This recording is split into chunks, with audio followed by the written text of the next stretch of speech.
indoor basketball size 7 is $40. Y'all was 60% off. Yeah. Dang. They're normally $100. Oh my gosh. Yeah. Silent basketball. He's looking up silent basketball. So you like could dribble it in the house, bounce it in the house, make called no noise. Called the Dribble Dream. But it's the official size. It actually like bounces like a basketball. Yeah. That's pretty cool. Silent basketball. All right. Somehow I'm going to convince my wife that I need to purchase this, even though I don't even use the hoop that's in my backyard right now. That's on you, Why bro. are we talking about basketball today, Fredo? We're talking about basketball today because it's March Madness, At the time of this recording, we are 2 days away, from March the start Madness. of the NCAA tournament. We've made our brackets. We have made our brackets. Who did you pick to win? I got Michigan State winning all of it. Michigan State. Yeah. Interesting. Yeah. Interesting. I'm not going to lie. It's a random choice. He said, Fred, how many Michigan State games have you watched this year? Yeah, exactly. About a quarter of a game. But I mean, this is the thing I feel about college basketball. I enjoy watching it because it is true competition. Like, these kids are fighting for every dollar, every scholarship they can get. Yeah. But when it comes down to it, I'm just watching the Lakers throughout the season. Yeah, no, same. I'll occasionally jump in every once in a while and see, like, okay, what's Duke doing? What's UNC doing? Is Kansas doing all right? Which they've been traditionally a little bit, or the last few years they've been pretty bad, but that's my take on it. Yeah, the fact that it will be so unpredictable guarantees my lack of productivity this Thursday and Friday at work. Like, I'm getting very little done because I just cannot wait to see something unpredictable. Yeah, so. I hope my supervisor can forgive me because I'm just going to be locked into these games on Thursday. And then I doubt he will.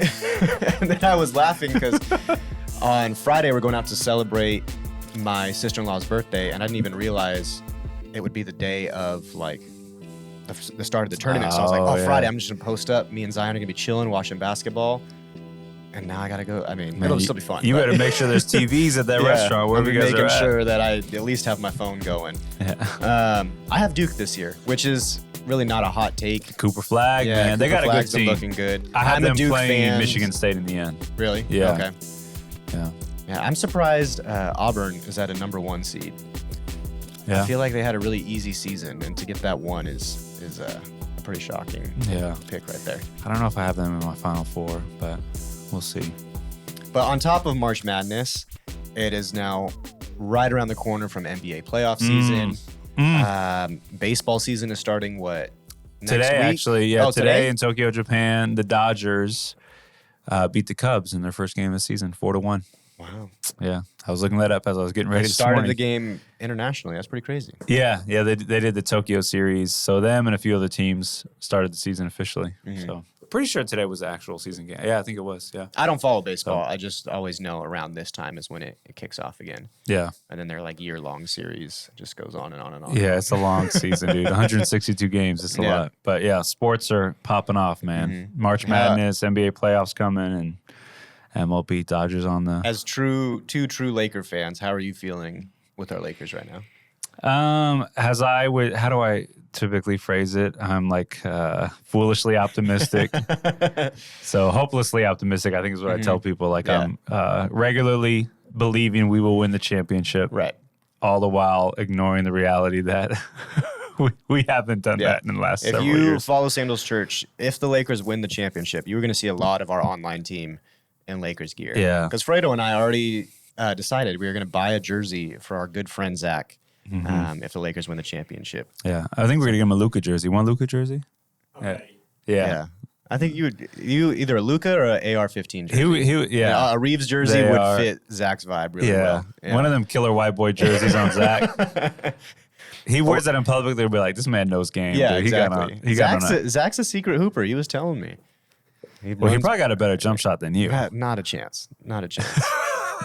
We're gonna have to cut to a whole other segment of us playing horse again.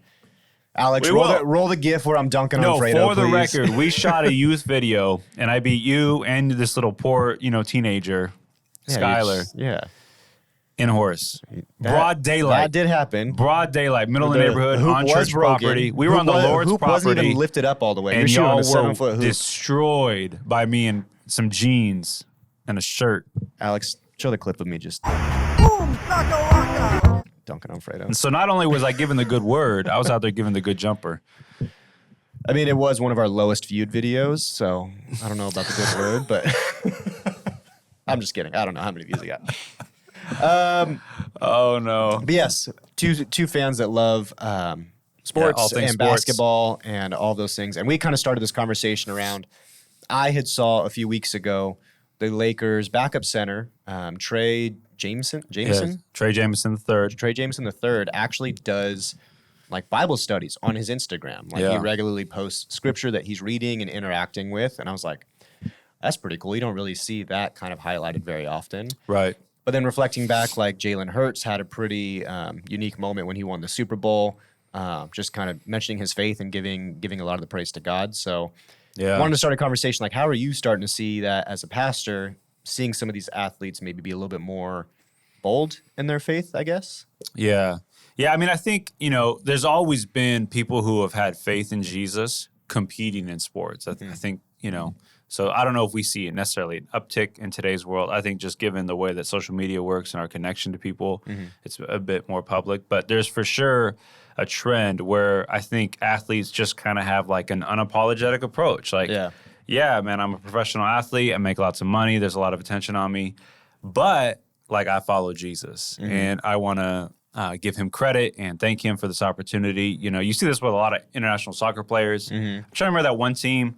They won a massive like international game. They all took their jerseys off instead of showing their abs that everyone wanted to see. Like they had like an I Love Jesus t-shirt on. Do you remember that? Oh, really? Nuh-uh. Yeah. So I don't know if it was like the Brazilian team or something. But yeah, so I think there's just been a unique space within sports because we elevate them so high that many of them see this as a chance to like just unapologetically talk about Jesus and give him praise and acknowledge that like he's a significant reason or the significant reasons as to why like they are where they're at, So I think that's really cool.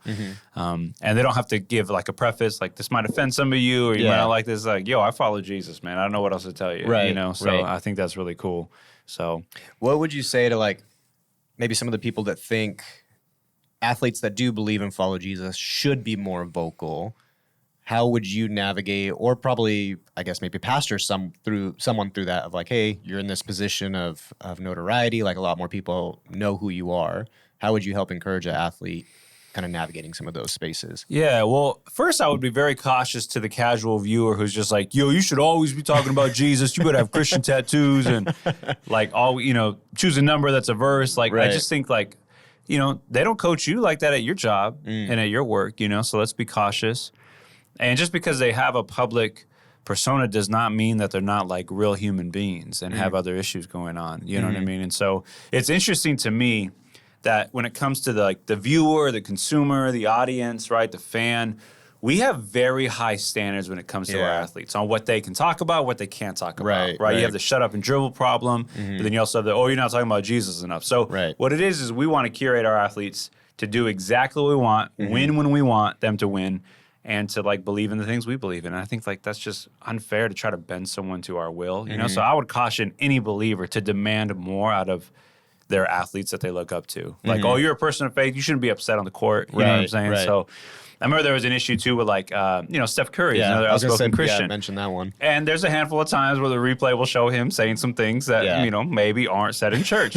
But again, like what's the environment? What's the context? Like there's just things that we just got to show a little bit more grace and I think charity. So, but yeah, if we had professional athletes in our church, which I'm not sure if we do at this moment, but yeah, I would encourage them to like, continue to discern how God is specifically encouraging them to lead their lives, So I would, if they were genuinely asking for pastoral care, I would focus on just their private life. If they have a family, a responsibility to their family, those kinds of things, and try to meet them where they're at. What are the things that you're personally working through, and kind of go from there. So I always kind of think towards the youth, like student side of things, where you have this large part of our congregation that cares about sports. Like they're all working very hard at these things. Yeah. And I think it's exactly that of like, hey, sure, you can, if you hit a shot, hit the point up like Steph, like you can give some God some glory there. Give glory to God. But also like your demeanor on the court, how you lead and interact with others in a intense competitive environment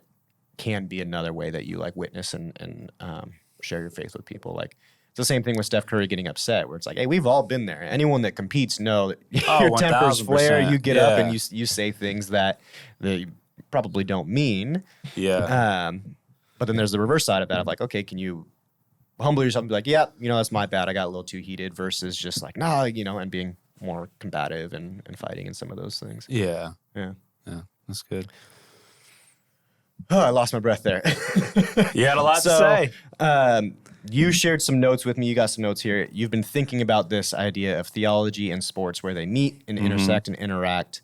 Let's dive into some of that stuff. Where I'll let you kind of kick that off, and then I'll ask some questions along the way. Yeah, so I think foundationally, again, for someone who has faith in God or believes in the scriptures or reads the Bible, right, and they're trying to make sense of sports, there's a few things like foundationally we start with. Number one, God is a creator and created the cosmos as an act of love and generosity and creativity, right? So anything that we do as his creation within this created cosmos is also an expression of that, right? So in the same way that the universe, our lives, has a kind of order, design, and beauty to it, we would say sports also has an order to it, design to it, a set of rules, right? A field, a court, and a particular kind of purpose, right? And so sports in that way reflect the creative nature of God's character and of the world, and also like the playfulness of God. Like there's color, there's vibrancy, like there's exciting things, there's weird looking animals, there's interesting looking people, right? Like, so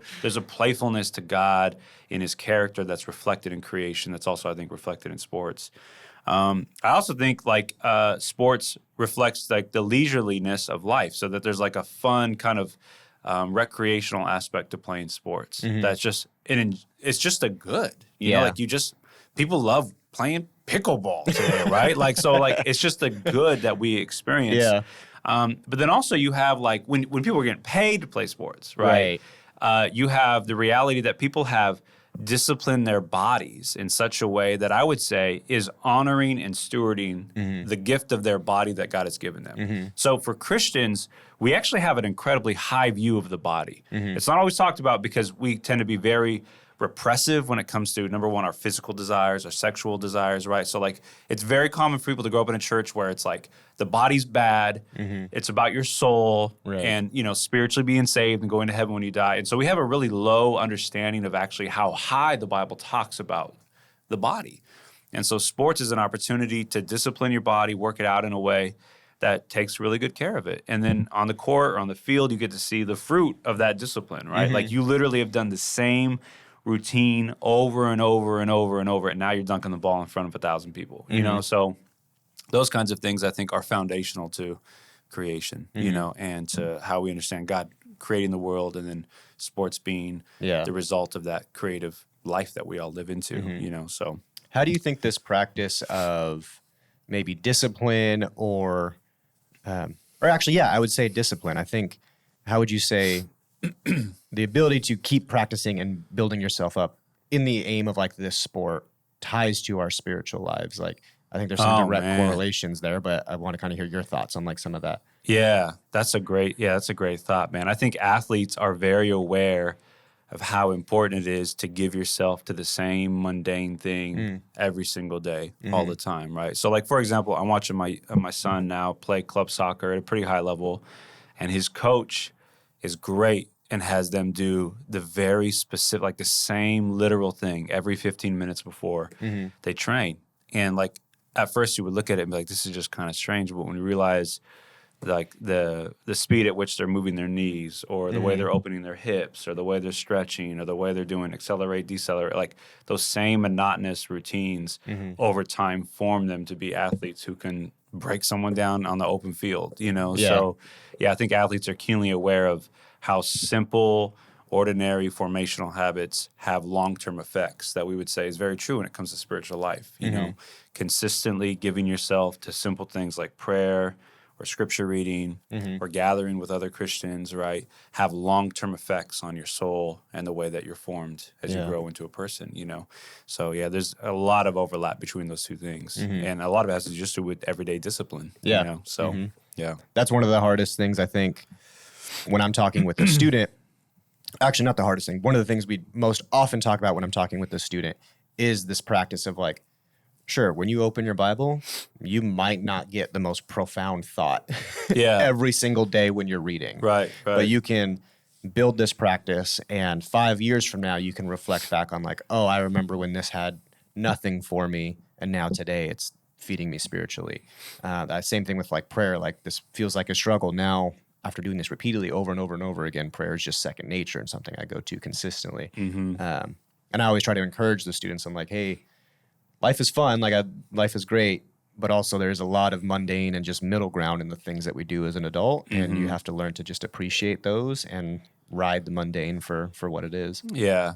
Yeah. And I love that you mentioned that, because I think a lot of us can just turn on the TV, see some of our favorite athletes just shine in a moment, and you forget all those mundane private moments behind the scenes when the cameras aren't on them and they're doing monotonous things over and over, you know, to get to that point.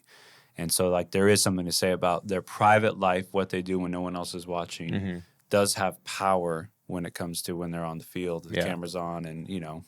That reminds me of all the stories of Kobe and his training. Oh, bro. Always the first person at the gym Yeah. to do warm-ups and get ready, last person to leave. Even his Dear Basketball like short film, he's like mentioning there was just like those very small, seemingly insignificant moments growing up practicing basketball that ultimately made him one of the greatest players to ever play. Absolutely. Yeah. Yeah. Yeah. So there's, I think just there's something there in terms of, you know, what do sports have to offer if you're a person of faith? A whole lot. Yeah. A whole lot if you just kind of sit back and think through it, you know? So I think even when it comes to like camaraderie, right? So March Madness is on, and you might not have anything in common with someone, but if you like walk into a restaurant and the game's on and it's like super close, like, oh my gosh, who's winning? Who's just scored? You know, so there's like immediate connection that transcends whatever other differences might keep you from talking to this person, you know? And I think that goes even internationally into, you know, aspects of our life today that there's a lot more hostility between nations. There's warring conflicts, right? So like sports has this beautiful way to transcend differences culturally, even religiously, that I think helps us identify our humanity, our shared humanity again, you know? And so we got to lean into that even more with sports. And I think embrace that. This is a gift from God, like that connects all human beings, you know? And so when the game's on, it's like, oh my gosh, what happened? You know, like, and then you start high-fiving a random stranger, you know, or you pay for everyone's drinks because your team lost and you owe them all, or whatever the case is. Well, like, and it's like we see examples of this in the Olympics, in the World Cup, where people that are normally separated by language barriers, cultural barriers, all these kinds of things can be united over a shared desire to see success and champions, and, you know, these people that have put in tons and tons of work of mastering their craft at those kinds of things. And I think it's a very unique way to, like I said, just break those barriers of like, we might not be able to have a full in-depth conversation, but we could play this basketball and enjoy God's creation in this sport. And I think, you know, we talked about this in the last episode. When you find yourself living in an increasingly like polarized world, you really have to lean into the gifts of humanity that help establish common ground again. So arts, I think, do that. Film can do that. A show can do that. Sports, I think, absolutely can do that. You know, so like, what are the things every day that we would say God has blessed all human beings with that can help resist the temptation to create an enemy and a villain out of everyone who disagrees with you on everything, or at least one thing, you know? And sports has that power to restore community to a place where you can at least be face-to-face with someone, dignify them, be kind to them, you know, and be curious enough to like learn their story and then, see where God might lead that relationship, you know, so. Even if you have differing views on like the sport or the athlete or anything. Like, those debates and arguments ultimately end up bringing people more into community as they talk about it. Like the famous, like, who's the greatest, Kobe, Jordan, or LeBron? And like, people have tons of different views on that, but I've seen so many times where that brings a conversation together and guys get to know each other, or people just get to know each other better because they're like talking and debating this stuff. Right. So yeah, those common grounds are needed. What else you got? You're the theology major here. Yeah, I mean, I think in addition to those kind of foundation purposes, we talked about this a moment ago, but there is like a redemptive aspect to sports, right? So like athletes being able to use their platform as a witness to share the gospel, I think is huge. The act of physical activity in and of itself is restorative, right? So oftentimes a lot of physical therapy, a lot of aspects of us like getting physically better include us doing things that are physical, challenging, they stretch what we think our limits are, you know? So I would say in a redemptive sense, sports also leads to a kind of healing. You know, like anytime you recover from surgery or an illness, you have to get back to a place where you're active again with your body, you know? And this is a common thread we're seeing in I think in the mental health conversation, in the conversation as it relates to human loneliness, right? Like physical activity, even if you're not religious at all or don't believe in Jesus, that seems to at some level surface in the conversation when it comes to what's going to help you get better, what's going to help me heal. At some point, they're going to come across the line that says, oh, yeah, you should do some physical activity regularly, right? Like not just once a year. You should go out and do some physical activity and allow that to help serve the healing process, you know? So I think the redemptive element is both, it serves as a witness. There's a healing aspect to it too, you know? And then, of course, glory. Like, we love to see people glorified, lifted up, like adorned. You know, every sport's got the end of the season where a trophy's hoisted, someone wins. You know, and so that sense in all of us is a longing for glory, where we are adorned, victorious. You know, and the Bible talks about that longing being satisfied when crowns are given, when Jesus, the victorious King who has conquered death, conquered evil, hands out crowns and makes everyone royalty, you know, for those who follow him and have, you know, been brought into his family. And so there's a lot of human longings that we see every day when we turn on the TV that I think are deeply redemptive. They point to something that we all long for as human beings, and I think that's glory, you know. And one of the surprising storylines in Scripture is that God shares his glory.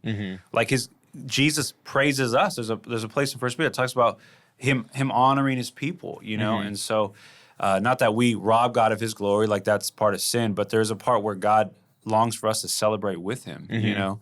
And so as we rightly give him glory because of who he is, that's also shared with us. We get caught up in that victory celebration, you know? And so seeing that in a really small level with an athletic game or a sport, I think is really is a critical part to the human story. You know? So, but it addresses that longing that, like you're saying, that we want to be a part of that. And I think outside of the church culture, it's like you can only get this by rooting for your favorite team.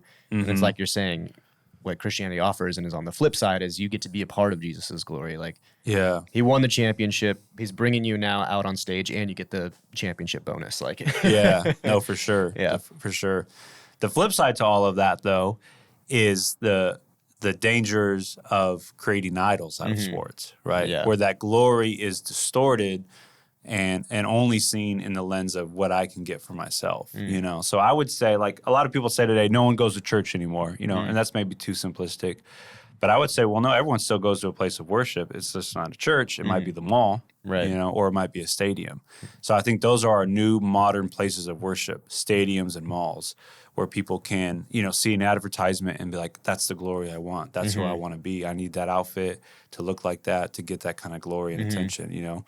And I say the same thing is true. Like, how many families do we maybe know that have fallen apart because one of the spouses or one of the parents is too addicted to their team, so they won't get off the couch. You know, they won't go to church on Sunday, or they won't do this or that because they're so glued, or they lose their temper, you know? So, like, I got to be mindful of that when I'm watching a game, because I have failed plenty of times when my Lakers have let me down, and I'm frustrated with my children. I'm like, this is so pathetic. Like, what's going on here? You know, so there is a flip side to the idolatry that can come with sports when we idolize either a team or a player, and we misplace that glory in something else or someone else, you know, and that I think that's a major problem today for sure. Yeah. So, and you can see that. I mean, I even see that in the racing world. Like, some of these race car drivers get put on this like major platform. I follow Formula One, so Max Verstappen's like on this crazy winning streak. His winning streak just got snapped, but on this crazy like winning streak, and we see that same thing of these guys get elevated to these platforms.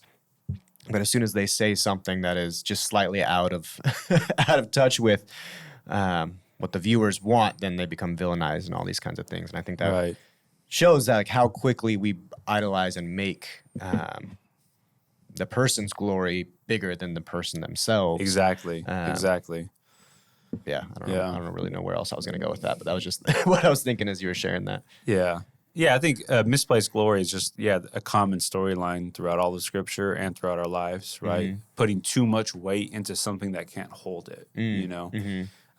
even though we long for glory, we were never meant to hold all of it and Right. to be worshipped in that way. Only one can be. And so, yeah, I think that's the challenge, So, and then the other one too is just like the natural reality that competition will bring out an unhealthy part of our nature, right? Yeah. Like when we compete, we will say things to other people that devalue them.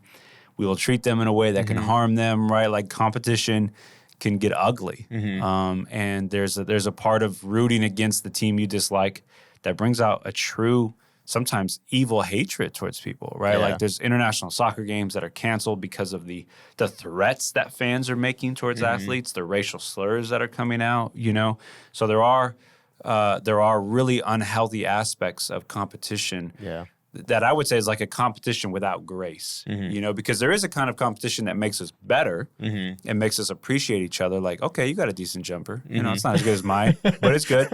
So there's a healthy form of competition that sharpens us. Right. There's an unhealthy form of competition without grace that just brings out what we would say is our fallen nature, our broken nature within us, And sometimes, especially in our era of social media, that kind of stuff is highlighted, right? Like the NBA fight goes viral, right? The hockey punch. What do they call it? Like gloves come off, they just start duking it out. I don't feel like I've ever actually seen hockey being played. Dude. Anytime I see hockey, Listen, shout out to the NHL, man. They're still around. They're doing their thing.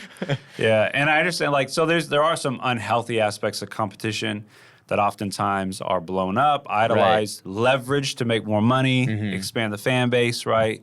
That we would say doesn't honor humans in the way we believe that they should be honored, and that's the other challenge I think we see. So let me put you on the spot here. Yeah. We did not prep this at all. And feel free to politely decline, and we can edit this out later if we need to. Okay. But with that same thought of sports bringing out the negative side, how would you say we should maybe think through or interact with the sports that are like mixed martial arts, boxing, like some of that stuff?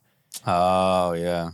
Because at one end, like you see a lot of those fighters talk about their faith, give praise to God at the end of their fights and stuff like that. But on the other end, you're fighting somebody else, and the goal is to either knock them out or beat the tar out of them so that you win. How do you think we interact with that? Is there space for that? Yeah, man, that's a great question. I don't know if my answer will cover everything or be like nuanced enough, but I would say you gotta, and this might be more subjected to the individual themselves in the sense of how much violence can you watch without your own soul being somewhat negatively impacted by that, and in some ways deformed by it, right? Yeah. So that you get so used and conditioned to seeing someone you don't like just get the smack beaten out of them, like that's going to do something to you, and so you have to be aware of like how much violence am I consuming as entertainment, and what is this doing to my love of neighbor and my responsibility to care for somebody else, So I think that's a filter you gotta ask yourself, because I think it's fair to say that mixed martial arts, those various forms, are very much sports. Athletes train incredibly hard to compete. There's a whole entertainment business structure around those things, right? People make a living off it, all that. It's got fan bases, all of that same thing. But it does oftentimes, resort in just a bloody mess on TV, And there is a part of us, I think, as humans that need to understand suffering in its proper context, beating someone else in the face. Like all of those things conjure up images that make you think, is this helpful to hurt like human flourishing, And so, yeah, I don't know if I like my answer, but I asked that question because those are sports I enjoy. Like, getting to know my in-laws. Are you a violent person, McKay? Do we need to talk about this? I wouldn't say I'm a violent person. I mean, Pastor Matt's message on anger really convicted me, but I don't know if I'm violent. But my in-laws love UFC. I've gotten more into it the more I spend time with them. I love boxing. I think boxing is a beautiful sport. Like the amount of training and actually like strategy and thought that goes into it, I think is so interesting to me. But I've had that same point of like, okay, at what point is this now too far? The same way that I'm like, if I see an NBA fight on the front end, I'm like, oh, cool, who's fighting? Like, we actually get some aggression here in the NBA. But then at a certain point, it's devaluing that other person. So, Right. That's just the thing I was thinking. I'm like, I don't know if I have the right answer either. Yeah. I know there's a lot of people at our church that love UFC, and we've talked about it. And of course, anytime you go to summer camp, there's always a student that's like, oh, so is tonight fight night? And I'm like, no, because I'm an adult. And don't tell me that again. Yeah. But you see that specifically in some of our, actually, I take it back because I'll see some of our girl students who will want to fight each other too. It's bizarre. But like the boys will naturally be like, no, let's like wrestle, let's fight, let's figure, in a sport type of way. And I'm like, okay, where's the line for some of that stuff? And I don't know if I have the right answer. Yeah. Parents, I tell kids not to fight. Thank you. Yeah. And see, I think that's the thing is like, how do you honestly name the realities that we, have certain gifts of strength, of power, we learn special kicks or certain chokehold, right? All of these things like, so how do you plan to, I guess, exercise that power, that skill set, and will you do so in a way that only dehumanizes other individuals or harms their human flourishing? It's like there's that aspect to it. Because I could see how mixed martial art, there is an art form to it, right? There's a beauty to it. There's a flow to it. I grew up watching like Bruce Lee movies, right? Like as a hip hop fan, there's a lot of overlap between like, like martial arts films and like hip hop intertwined in it, right? Like, so I like that kind of stuff. I enjoy that, but I think, at the same time, you have to, if you're following Jesus, you have to ask yourself, what is my relationship to violence and how is consuming this kind of entertainment impacting me either way? How am I being formed by it? Right. You don't want to be too ignorant to where you just constantly take it in, but you want to be cognizant of what this might be doing to my soul, how I view my enemies. Does it minimize love for them? Does it enhance it? Those kinds of things are real questions, that we have to consider because the entertainment we're consuming is doing something to our soul. Yeah. And so we have to constantly come back to the teachings of Jesus as a way to realign ourselves around what is real, what is actually love, what's a better representation of power that actually lifts other people up rather than just kind of pulverizes others, in the name of sport.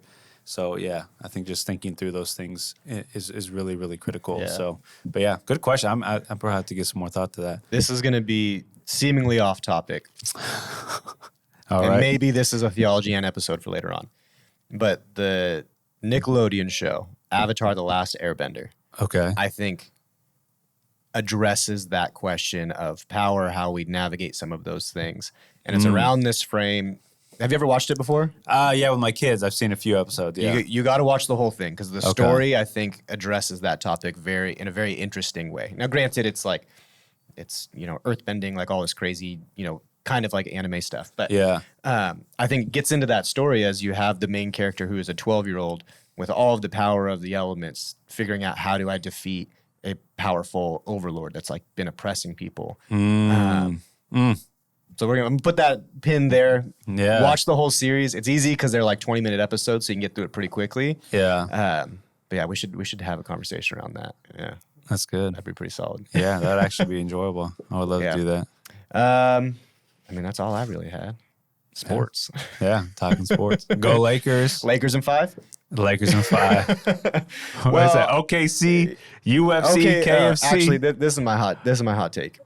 And I will, if I end up being wrong, I will publicly admit that I was wrong. OKC is not making it to the finals. Wow. Okay. All right. Yeah. I hope not either, because that would mean the Lakers did it. If they make it, that means the Lakers did it. OKC is not making it to the finals. Yeah. I think we got a legit chance, I think. OKC has maybe 2 or 3 more years before they're like at that level, but they're not making it this year. Yeah. I don't want to sound like a hater, but Shea gets so many foul calls, man. It is insane. Yeah. They call him the free throw merchant for a reason. That's that boy makes a living at the free throw line. Now, as a Laker fan, I see 2 sides to that. Because there's a lot of times where I'm like, Bron, that wasn't a foul. And you got the call. But also, there's been a lot of times where I'm like, this man, LeBron James, literally just got hit across the face. Oh, 100%. There was no call. 100%, yeah. Like recently, so they were in Boston, which by the way, we beat Boston the first time we played them this year by like 20. Blew them out in LA. We split the series with Boston. So we split the series before everyone starts, master Boston. Can't stand Boston. But great city, can't stand the team. Tatum did elbow him in his chin, and there was like that video of like everyone saying, Bron, he ruined the game. He's such a flopper. It's like, no, his chin got hit, y'all. Yeah. And he is probably still to this day one of the hardest guys, I think, to officiate because he's so big and strong and fast. But you're right, he will get smacked and doesn't get the call because they're expected for him to just take that contact. You know? So spoken like a true bias. Laker fan. True bias. Out of the East, I think I want to see the Knicks make a good run. I don't think they can pull it off. Yeah. But I would just, like, that would be so iconic, another LA, New York matchup. Oh, yeah, LA, New York matchup would be great. Cleveland is incredible, though. Cleveland is doing so well. They got quite a team over there. I think they have what it takes to beat Boston in the 7-game series. Yeah. So Boston had a cakewalk last year. Yeah. They had the easiest walk to the finals. Yeah. Well, Cleveland also had a great season and then just tanked against the Knicks in the playoffs, you know? So it really depends on what version of Donovan Mitchell shows up in a 7-game series. Yeah. You know, when you got to play lockdown defense. I think they play great perimeter defense. They shoot the ball incredibly well, especially from the three-point line. And Evan Mobley's had an incredible year. He's a long, athletic guy who can do a lot on the court, you know, so we'll see. My heart would love to see the Lakers and Boston play in the finals because that's just iconic NBA basketball. The classic matchup. You know, so, and it would drive the market insane. Like it'd be like Dodgers-Yankees in the World Series, you know? And then we smack them in 5 games, baby. OKC, KFC, NBC, Lakers in 5. Lakers in 5. This has been the Theology and Show. I'm just now realizing I didn't do an introduction. The show talking about culture and theology and everything in between. I am your host, McKay, joined by Pastor Fredo Ramos. If you're liking this content, please like, subscribe, leave a comment, share with a friend. All of those things help the show and channel grow. We love y'all, praying for you. Grace and peace. Peace.